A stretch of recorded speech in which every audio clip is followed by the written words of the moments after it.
Alright, we're going to demonstrate the multi-angular warm-up for the shoulders. We've got Jen and Heather here to demonstrate.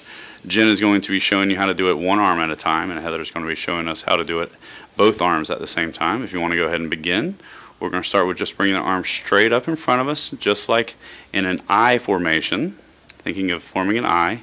Then they're going to lean over to change the angles and how it affects the shoulder joint and coming all the way back up.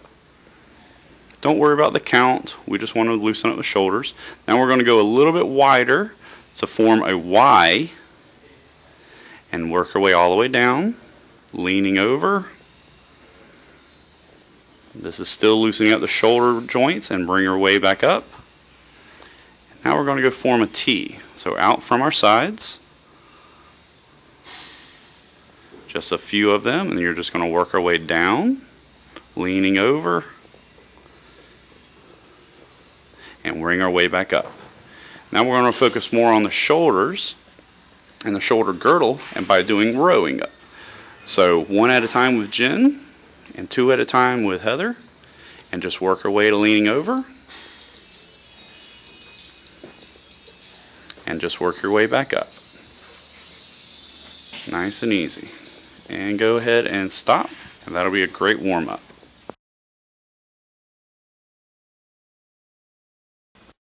Our next exercise in the shoulder stabilization workout is going to be our reverse flies in the Y formation as well as the T formation. Jennifer's going to show us again, and you can do these on a stability ball or even an incline bench. Either one is appropriate. So we'll let Jen go ahead and get set up, and we're going to start with the Y, doing them at a slow pace.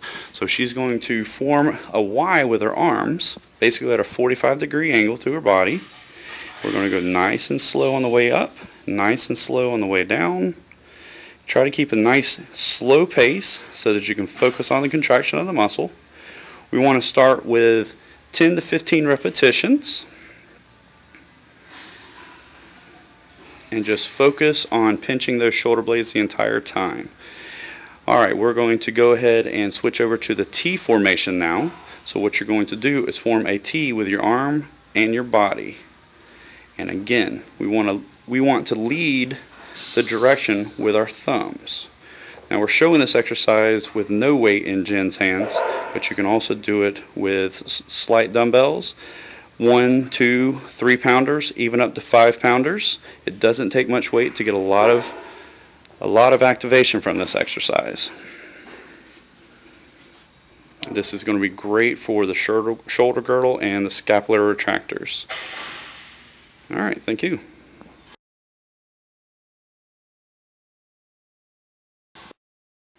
Alright, the next exercise in the shoulder stabilization workout is going to be more for the serratus anterior, which is going to help stabilize the scapula, doing a lot of these pole transition moves. So let's go ahead and work on the scapular push-up, and Jen is going to demonstrate once again. First, we want to start off in a elbow plank position with a flat back, and what you're going to do, keep your hips up high, and we want to drop our chest to the ground in that direction, pulling the shoulder blades together and then pushing them straight back up really forcefully. Keep it at a nice slow pace, and we want to do these for a good 15 repetitions. The emphasis here is to really drop that shoulders or drop that rib cage down and to push it back up and forcefully push those shoulder blades down away from the spine. Make sure that you're maintaining good form from the side so that you're not letting your belly sag and not letting your rear end dip down too far. Again, we want to perform this at a nice slow pace for about 15 repetitions, and there we have it.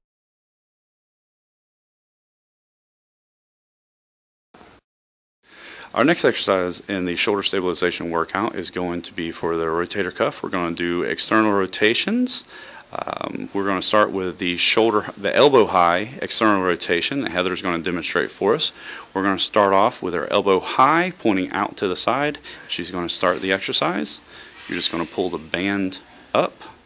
We're going to do a total of 15, but we're going to section these off into 5 apiece. So we're going to do 5 from this angle. The most important part is to keep the elbow in the exact same spot. Now we're going to turn our body 45 degrees in, keeping the elbow pointing in the exact same spot, and repeat for 5.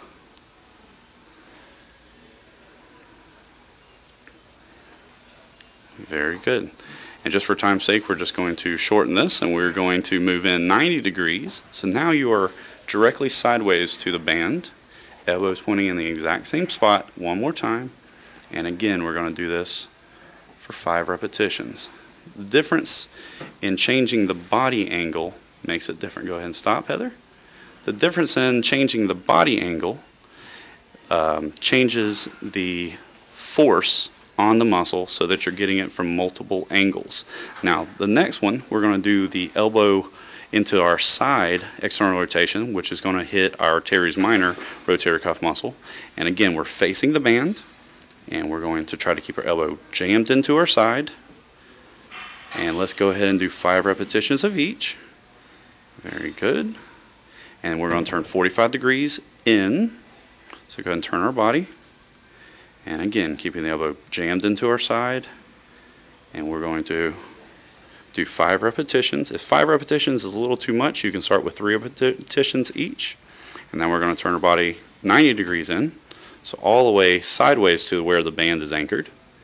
And again, we are going to shoot for 5 repetitions. Follow along with our written workout below this video, and that will give you the rep scheme as well as how many sets to do of each.